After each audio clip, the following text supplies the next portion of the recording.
এখন দেখাই যায় না এগুলো, এখন এগুলো দেখাই যায় না, হারিয়ে গেছে।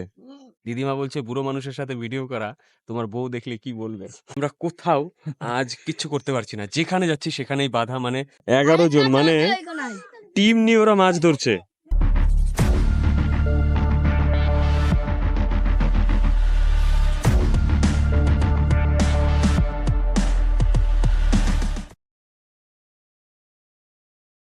আজ 23শে জুলাই বিকেল 4:30, আমি আর গৌতম দুজনে সাইকেল নিয়ে বেরিয়েছি। সাইকেল নিয়ে বেরোনোর কারণ বিকেলবেলা একটু ভ্রমণ।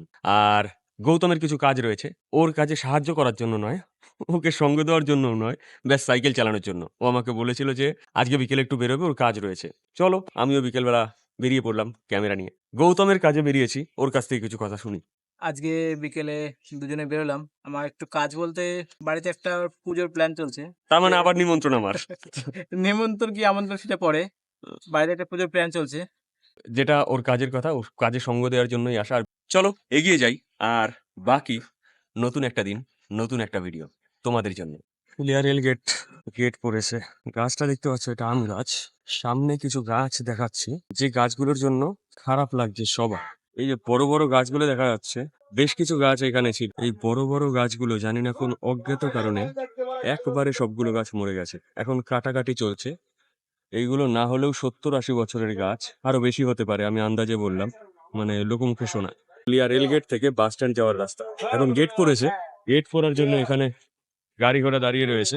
আমরা এগিয়ে চলেছি ফুলিয়া বাস স্ট্যান্ড হয়ে এক মৃৎশিল্পীর বাড়িতে। তো চলো এগিয়ে যাই। এখানে যে গাছগুলো দেখতে পাচ্ছ, এই রকম গাছ ছিল সবগুলো। এখন হচ্ছে এই 3-4খানা গাছ রয়েছে, 3টে গাছ, একটা, দুটো, 3টে। ওই সামনে দেখা যাচ্ছে ওভারফুল, বাস স্ট্যান্ডের আগে। যদিও বাস স্ট্যান্ডও এখনো পরিষ্কার হয়নি ফুলিয়ায়, কারণ এই 12 নম্বর জাতীয় সড়কে কাজ চলছে সামনে। এখন আমরা যাচ্ছি ফুলিয়া বাস স্ট্যান্ড পাড়া। চলো মৃৎশিল্পীর বাড়ি গিয়ে তারপর ভিডিও করছি।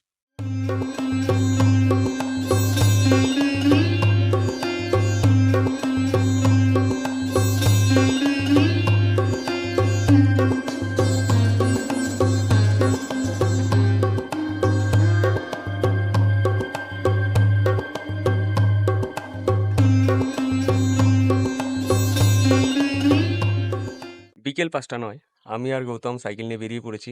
প্রথমে বলেছিলাম পালবাড়ি যাব, মানে ওর একটা ঠাকুর বানাতে হবে গৌতমের। তো ওই বাড়ি গেলাম, উনি ঘুমিয়ে আছেন। তো ওনাকে না পেয়ে আমরা দুজনে আর একটা জায়গায় বেরিয়ে পড়লাম। এখন আছি আমরা ফুলিয়া বাগানপাড়া নামক একটি জায়গায়। এই পাশে রেলগেট দেখা যাচ্ছে, ফুলিয়া রেলগেট। তো এখন যাব আমরা দুর্গাপুর। সেটা দুর্গাপুরে গিয়ে ওর এক বাড়িতে কাজ রয়েছে, সেই বাড়িতে আমরা যাচ্ছি এখন। তো চলো আপাতত দুর্গাপুর যাই। বিকেল 5টা 23, আমরা এখন রয়েছি পূর্ব পরেশনাথপুর। তো এখানে দুজন ছিপ দিয়ে মাছ ধরছে, দেখে দাঁড়িয়ে পড়লাম। মানে সামনে জল জমা, শাপলার বাগান যদি বলা হয়। জলাশয়ে শাপলা ফুলে ভর্তি, ফুল হয়নি তবে গাছ হয়ে রয়েছে। এখন দেখাই যায় না এগুলো, এখন এগুলো দেখাই যায় না, হারিয়ে গেছে। করে যে করে সে করে, যে না করে করে না। আগে বাড়িতে ঠাকুমা বা মায়েরা করতো, এখন আর আমিও নেই। করি। এখনো করেন? হ্যাঁ, আমি এখনো করি। দিদিমার নামটা? আমার নাম হ্যাঁ, চানু ভৌমিক। চানু ভৌমিক। হুম। তো চানু ভৌমিক দিদিমার নাম। কাঁথা সেলাই করছেন বাড়ির সামনে।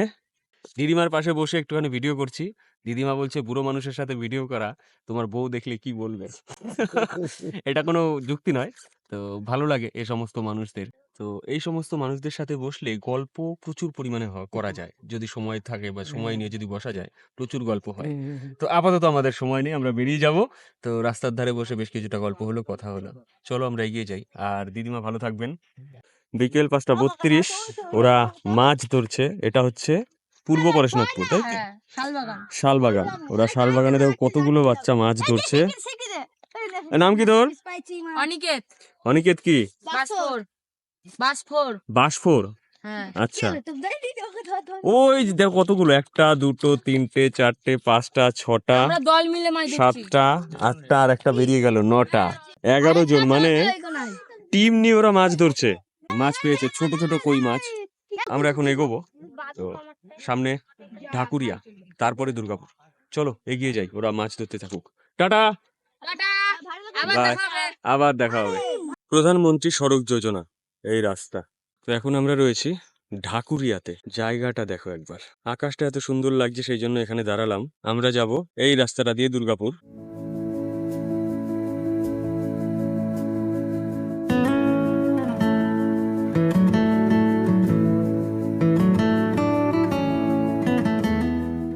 দুর্গাপুরে রয়েছি, আকাশটা দেখো একবার। আর আমি দাঁড়ালাম যে কারণে, সেটা হচ্ছে এই ওয়াটার ট্যাঙ্কটা। এটা আমি ছোটবেলায়, মানে এই জায়গায় নয়, আরো বেশ কিছু জায়গায় আমরা দেখেছি ঘুরতে গিয়ে। এরকম ওয়াটার ট্যাঙ্ক দেখলে আমার বরাবর হচ্ছে এর উপরে একবার ওঠার ইচ্ছে। সেটা গৌতমদেরও আমি এর আগে বেশ কয়েকবার বলেছি, সুযোগ পেলে আমি এর উপরে একবার উঠবো। এখন উঠতে গেলে হয়তো মারবে, জানি না কেন, কিন্তু আমার ওঠার বিশাল ইচ্ছে এর মধ্যে, বিরাট পরিমাণে ইচ্ছে আছে এর উপরে একবার উঠবো।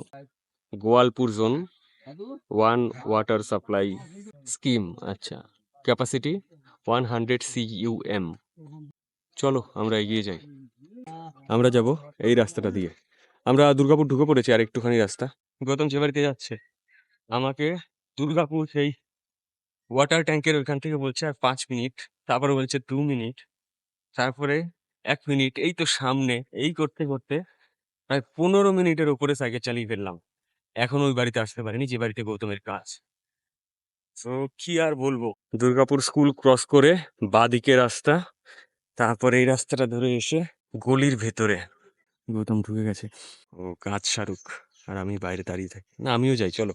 আমরা এই বাড়ি থেকে বেরিয়ে গেলাম, মানে গৌতমের যে বাড়িতে কাজ। কেসটা হচ্ছে আমরা কোথাও আজ কিচ্ছু করতে পারছি না, যেখানে যাচ্ছি সেখানেই বাধা। মানে ক্যামেরা নিয়ে বেরিয়েছি, ক্যামেরার কেস আনিনি, সেই জন্য চেষ্টা লাগাতে পারছি না। ওই ক্যামেরাটা HD ক্যামেরার কাজ হচ্ছে না।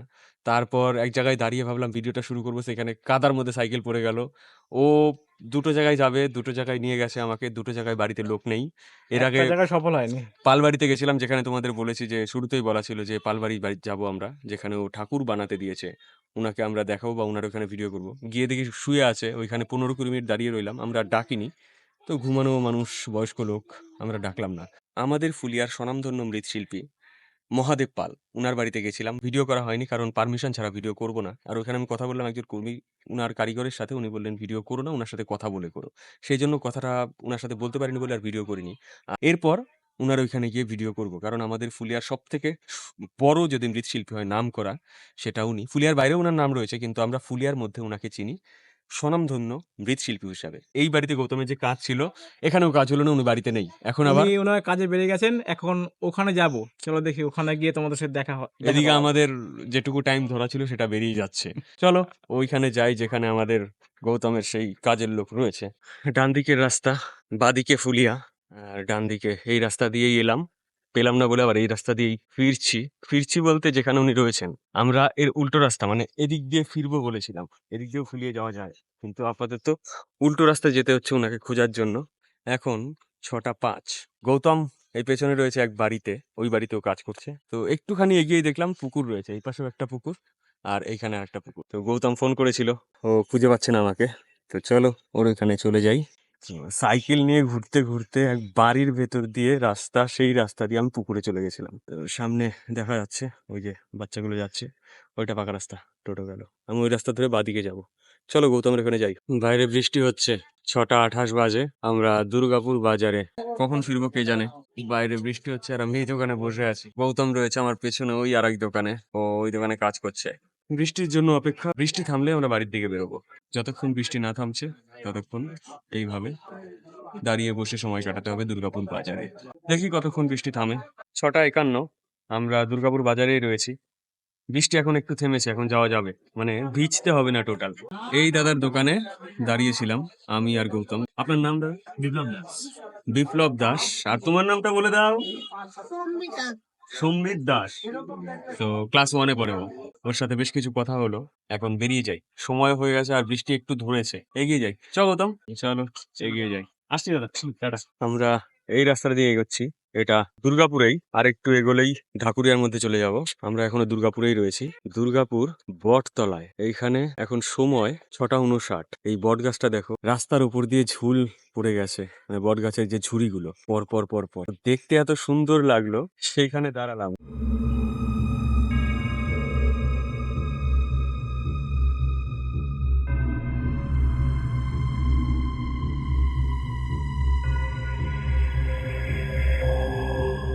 এখন যদি এখান থেকে একটা ভূত নেমে আসে তো আসুক, আমি বেরিয়ে যাই এবার, কারণ গৌতম জানে না আমি পেছনে দাঁড়িয়ে পড়েছি, ওই দিক দিয়ে বেরিয়ে গেছে।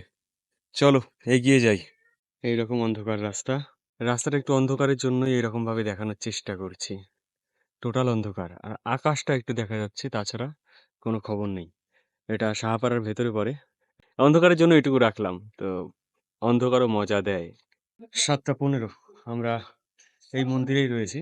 সামনে আর কোথায় আলো পাবো বা কি পাবো বুঝলাম না। এখানে ভিডিওটা ভালো আসছে আর মন্দিরটাও ভালো, তো ঘুরতে ঘুরতে ঘুরতে ঘুরতে আজকে এখানে সেই 4:30টার সময় বেরিয়েছি, এখন 7:15। আমি আর গৌতম বিকেল বেলাটা ঘুরলাম, গৌতম মন্দির দেখছে। ঘোরাটা আজকে খুব একটা ভালো হয়নি, তবে যেটুকু হয়েছে ভালোই লেগেছে। বেশ কয়েকটা নতুন লোকের সাথে পরিচয় হয়েছে। সেই কাঁথা শিল্পী যে দিদিমা ছিলেন ওনার সাথে, তারপরে মাছ ধরছিল 11 জন মিলে বাচ্চারা ওইখানে। আর আজকে সব থেকে বেশি ভালো লেগেছে হচ্ছে বট গাছটা, দুর্গাপুরের বট গাছটা, তাও ফেরার সময়। তো গৌতমের কেমন লেগেছে আমার ও বলুক। আমার তো সব সময় সাইকেল নিয়ে বেরোলে যেখানেই বেরোই, আচ্ছা, সে বাড়ির পাশেই হোক আর দূরেই হোক, সব জায়গায় সুন্দর লাগে। আমাদের সাইকেল নিয়ে বেরোলে ওইটাই মজা। আর কি দেখছি, কি ঘুরছি বা কোথায় কি হচ্ছে, ওইগুলোর থেকে সাইকেল নিয়ে ভ্রমণেরটা আমাদের বেশি মজা দেয়। রাস্তায় বেরিয়ে কি পড়বে, কখন কি আনন্দ হবে কিছু বলা যাবে না। যেটা আসবে সেটাই উপভোগ করো। চলো ভিডিওটা এই পর্যন্তই, আর দেখা হচ্ছে আবার নতুন একটা দিনে নতুন একটা ভিডিওতে তোমাদের সাথে। আজকের মতো টাটা, আডিওস।